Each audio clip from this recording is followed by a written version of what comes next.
Nos vamos a dar la bienvenida a nuestro invitado. Hablamos con el ex procurador José Ugaz, ahora mismo por esta diligencia. Señor Ugaz, buenas tardes. Buenas tardes, ¿cómo está?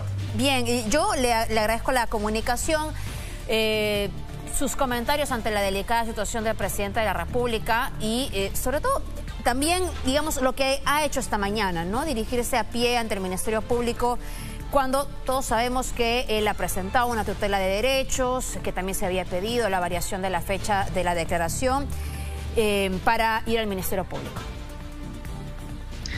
Creo que el presidente de la República está en una situación extremadamente delicada. Son varias investigaciones penales sobre actos de corrupción que lo vinculan. A estas alturas, en varias de esas investigaciones hay sindicaciones directas de personas que han participado en los hechos y que dicen conocer que el presidente sabía, y ahora peor aún, que ha recibido dinero de los partícipes de estos actos de corrupción. Por lo tanto, creo que está en un estrecho callejón en el que hay una sola salida, que es la de la investigación penal y su resultado.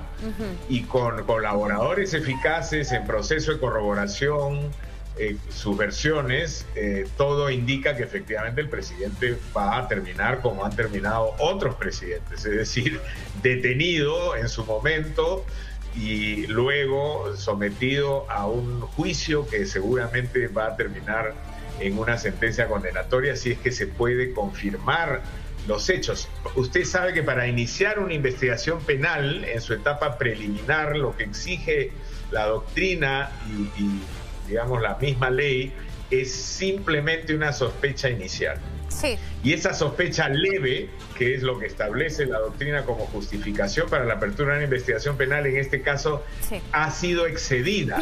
Un presidente que ha mantenido 8 meses a un ministro claramente vinculado a actos de corrupción, pese a que se le dijo públicamente que habían evidencias sobre eso, no puede decir que ha sido sorprendido. Un presidente que ha tenido al secretario de Palacio al lado de su oficina en medio de estos escándalos y lo ha protegido, no puede decir que tiene una posición, como él sostiene públicamente, de que debe caer quien debe caer y que se deben llevar las investigaciones hasta el final. Peor aún cuando hay miembros de su propia familia, como sus sobrinos, a quien él ha empoderado y que están hoy día en una circunstancia bastante delicada en términos de investigación penal por estos delitos. Bueno, y recordamos, usted ha hecho precisión en el procedimiento penal, ¿no? Por lo menos a nivel del Ministerio Público para iniciar una indagación, ¿no? La noticia criminal anunciada hacia las autoridades, finalmente se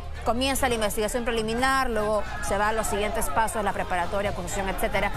Y escuchábamos al presidente el fin de semana, me parece, no, que ha sido hace un par de días o ayer, decir que no hay un solo indicio de hechos irregulares. Bueno, él decía de haberle robado al país.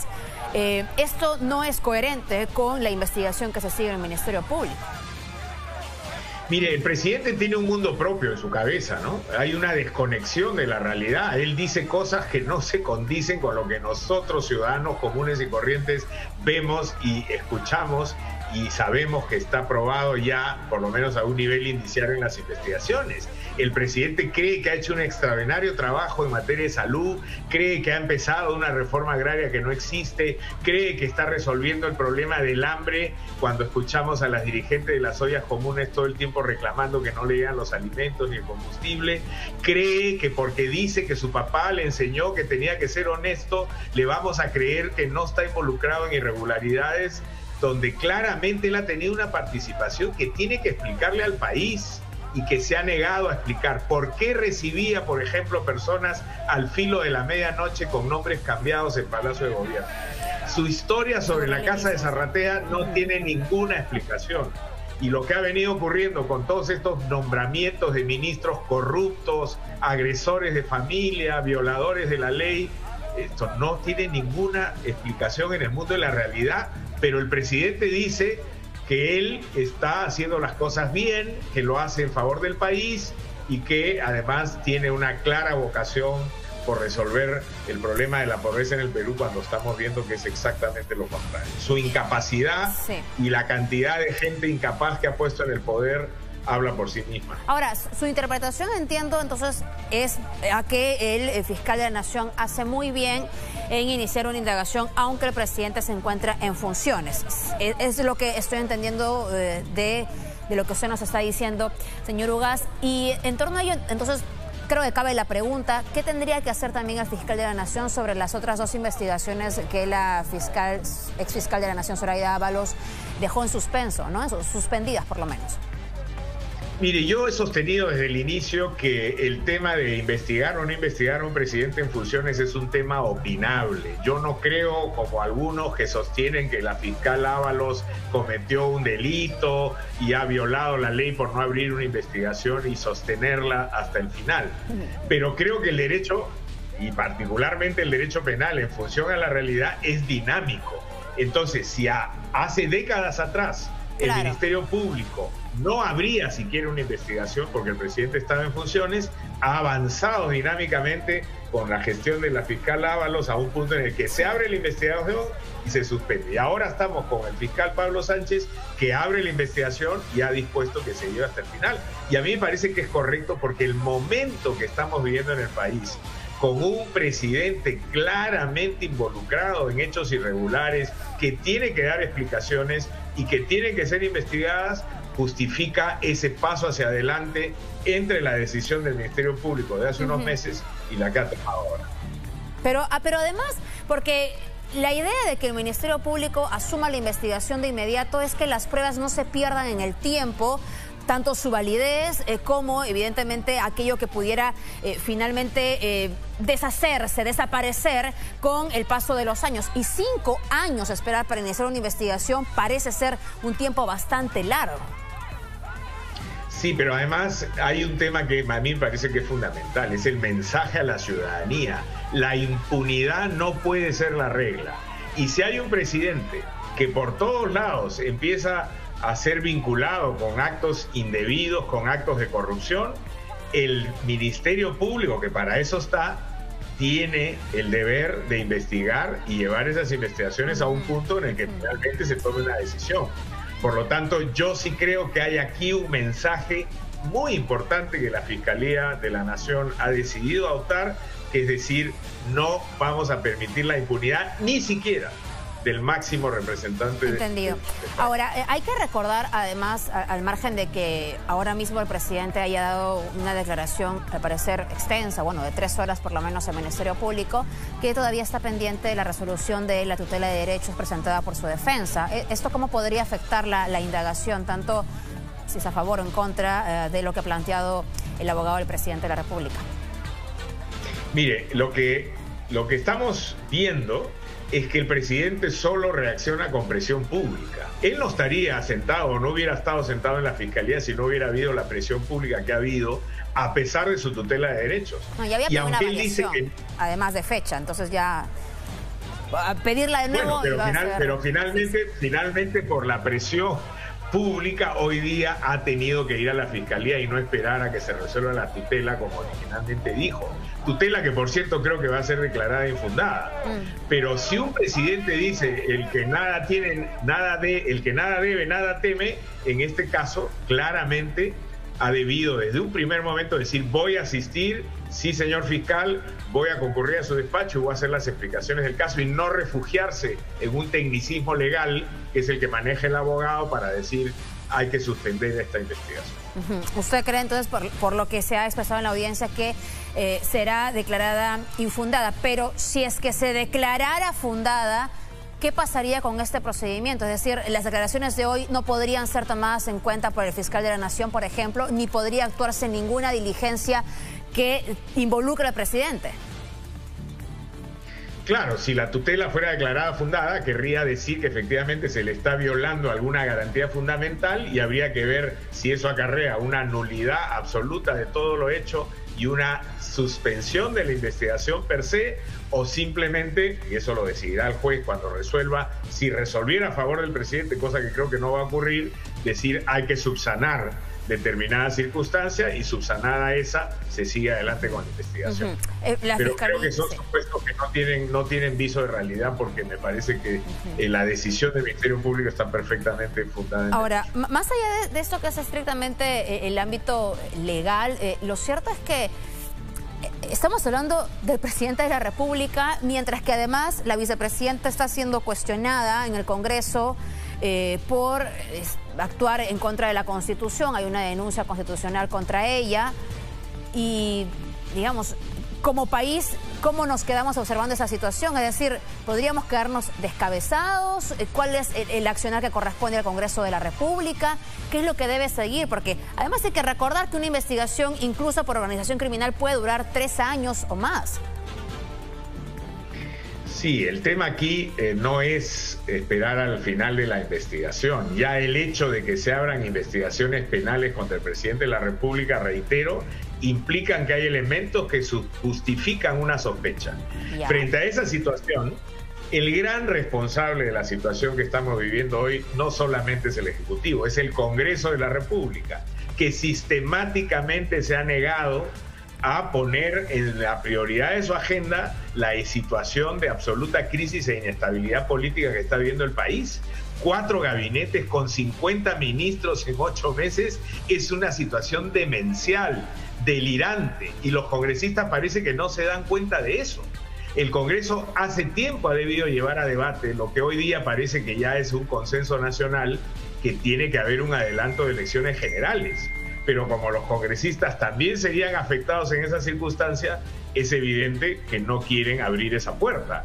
Pero en una situación razonable, no delirante, conectada con la realidad, lo que un Congreso de un país civilizado y organizado tendría que hacer es decir: esta situación es insostenible, vamos a convocar a elecciones generales, nos vamos nosotros, pero se va también el Ejecutivo. Pero desde el Congreso le podrían decir: oiga, la investigación penal va en contra del presidente de la República, quien ha finalmente decidido elegir a una cantidad enorme de ministros cuestionados, muchos de ellos incluso con investigaciones penales o sin una experiencia adecuada para los cargos, ha sido el presidente. ¿Cuál sería, digamos, la respuesta ante ello y qué otra salida política nos queda finalmente? Porque también le puede decir luego el presidente: oiga, yo no tengo ninguna sentencia, solamente estoy siendo investigado. Es que aquí no se trata de la presunción de inocencia, se trata de una crisis política con evidencia material de que la situación es inmanejable. Y para el Congreso de la República, mire, si tenemos media hora, yo le leo toda la lista de las circunstancias que afectan a este Congreso. Amparando a las mafias del transporte, deteniendo la reforma universitaria, boicoteando el sistema de pensiones, atentando contra la educación sexual en los colegios y la igualdad de género. En Twitter, sí lo he visto. Generando comisiones como la de Cabero y Montoya que gastan dinero del erario público para llegar a conclusiones falsas, manipuladas por intereses de partidos. Eso no puede ser un Congreso de la República. ¿Dónde está el interés general de la patria? Aquí tenemos grupúsculos metidos en el Congreso que actúan por intereses de universidades truchas, por intereses de grupos económicos informales y peor aún, por organizaciones criminales que lo que están haciendo es depredar al Estado. Entonces, este Congreso tiene que asumir su responsabilidad y lamentablemente, por ahora, es el que tiene que abrirnos la puerta para encontrar una salida política a la situación de crisis que ha generado este gobierno. Bueno, el tema es que parece que no se toma en serio finalmente una propuesta de esa naturaleza. Por eso yo le preguntaba, o le decía más bien las respuestas probables que podrían tener desde un lado o desde el otro. Hay que recordar además que dentro de esta misma investigación contra el presidente se está investigando a congresistas también de la actual gestión, y eso nos trae también a la memoria que en realidad uno de los motivos por los que Juan Silva, presunto integrante también de esta presunta organización criminal, permaneció, porque además tampoco el Congreso se decidió a censurarlo cuando siempre habían discursos en contra de su gestión. Estuvo todo el tiempo que quiso, y cuando ya se decidió por la censura, él se dio el lujo de renunciar, y con mariachis incluso. Sí, y cuánta gente ha sufrido y ha muerto con un ministro de salud respecto del cual había consenso que no podía estar en el cargo. Hemos tenido ministros impresentables en el sector interior con un nivel de violencia ciudadana e inseguridad ciudadana altísimo. Hemos tenido ministros en el sector energía y minas en un momento crucial para el país por el precio de los minerales y con minas paradas que nos están haciendo perder millones de dólares a la semana por la incapacidad de las Bambas, por lo menos, por ejemplo. Por ejemplo, ¿no? Y usted vio lo que pasó con Southern y con otros campamentos mineros. Entonces, ¿dónde está la capacidad de un gobierno que dice que está aquí para apoyar al pueblo, para resolver el problema del pueblo, cuando lo que estamos viendo es que lo único que están haciendo es jugar en función a intereses subalternos de un partidito político como Perú Libre y de una serie de corruptos, decenas de corruptos insertados en la estructura del Estado? Ahora, recordando a Juan Silva, ex procurador, es inevitable también tomar en cuenta lo que ha sucedido el fin de semana anterior y también el que acaba de pasar, sobre su fuga y sobre estos errores que se cometen para poder encontrarle en el lugar donde él estaba finalmente ocultándose. Es decir, equivocarse unos metros de domicilio cuando hay una persona que te está diciendo dónde se encuentra, perderle de vista cuando todos lo hemos visto dando entrevistas a diferentes medios. Estos asuntos que finalmente en otras gestiones me parece que habrían tenido una responsabilidad política, pero que en este caso pasan tantas cosas que parece que no pasa nada. Finalmente, es decir, ¿así vivimos? ¿No hay nadie que se haga cargo? Yo lo lamento mucho por el ministro del Interior porque tengo la impresión de que es una persona con muchísima mayor capacidad técnica que todos los impresentables que fueron designados antes en esa cartera, que son varios. Y yo creo que este ministro no ha estado confabulado para facilitar la salida de Silva, pero debajo de él tiene que haber habido una conspiración. Pero tampoco asume la responsabilidad, ¿eh? O sea, él mismo dice que acá el Ministerio Público tuvo la culpa prácticamente. Por eso, ya, pero el gran bonetón es la historia que siempre ocurre cuando pasan estas circunstancias. Aquí tiene que haber responsabilidades disciplinarias y como usted dice, pero no es un problema solo de este gobierno. En el Perú hace mucho tiempo se perdió la dignidad, el sentido de la dignidad política de renuncio a la cartera porque no he sido capaz de mantener un ministerio o un sector a la altura de lo que se esperaba. El ministro dice, no es mi culpa, la Fiscalía no nos avisó a tiempo. La Fiscalía dice, sí le excursamos el oficio y luego sale la policía y dice, bueno, se nos perdió de vista cuando salió del canal de televisión X. Eso evidentemente tiene que tener consecuencias. Yo estoy seguro que Silva va a ser capturado en su momento.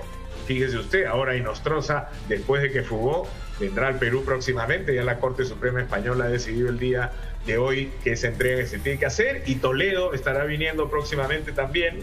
Esto demora, pero lamentablemente hay pues disfuncionalidades al interior de las instituciones penetradas por el crimen organizado que tienen que ser investigadas y sancionadas con todo rigor. El caso, señor Ugaz, es que digamos, no se ha escapado o no se ha fugado una persona que probablemente tenga actos de corrupción en su contra, pero que no tengan ningún vínculo al presidente. Estamos hablando de su sobrino, del ex secretario de Palacio, de su mano derecha desde antes de que asuma el cargo, y estamos hablando del ex ministro de Transportes y Comunicaciones, que era una pieza, pero intocable en todos los consejos de ministros que han existido en este periodo, por lo menos en los primeros 8 o 9 meses del presidente de la República como en el cargo. Entonces, es una persona muy cercana al poder, o son personas muy cercanas al poder. Por eso es que me parece que a muchos se nos levanta una ceja cuando finalmente nadie asume responsabilidad y aquí no pasó nada, simplemente huyó. Estoy totalmente de acuerdo, pero agréguele también a Pinturita, a los dinámicos del centro. También, prófugos también. En esta gestión han habido muchos. Y no tenemos una sola explicación del presidente de la República diciendo, convoco al ministro del Interior para que en mi despacho me dé cuenta y me informe qué ha pasado, por qué se han escapado. Yo no he escuchado al presidente decir, mi sobrino es inocente, o mi sobrino es culpable, o por qué se ha fugado y dónde está. No lo he escuchado al presidente invocar a su sobrino, al hijo de su hermana, a que se presente y aclare las circunstancias. Entonces, ¿cómo puede decir en un discurso vacío y absolutamente populista de que su gestión es una gestión que no va a tolerar la corrupción, cuando está haciendo agua de corrupción por todos los lados. Bueno, y ha escuchado usted la entrevista el día domingo, finalmente cuando ha dicho que tampoco sabe qué harán los ministros actualmente, ¿no? Que de repente están haciendo cosas que él no sabe y no se puede hacer cargo. ¿Ha escuchado esa parte también? Bueno, eso en primer lugar no era una entrevista, ¿no? Eso era un libreto escrito donde el presidente ha dicho lo que ha querido y no ha tenido lamentablemente las repreguntas adecuadas. Pero la idea que el presidente rehuye de enfrentarse a la prensa es poder rendir cuentas ante el país. No basta que él nos diga que su papá le enseñó que no tenía que robar. Queremos que nos explique por qué está investigado por robo, por qué su sobrino, su secretario, su ministro amigo están prófugos ahora con evidencia clara de que se han llevado millones de soles del erario nacional. ¿Por qué el señor Samir Villaverde estuvo en su entorno? O el presidente es un gran incapaz y un ingenuo, por lo tanto no puede ser presidente porque se rodea de puro sinvergüenza, corrupto y ladrón, o la tesis que está llevando adelante el Ministerio Público hoy día es parte de una organización que dedicó a saquear al Estado. Qué difícil hablar en estos términos de los políticos de nuestro país en una circunstancia que los ciudadanos están sufriendo por hambre, por salud y otro tipo de problemas también, señor Ugas. Gracias por su tiempo. Gracias a usted. Buenas tardes.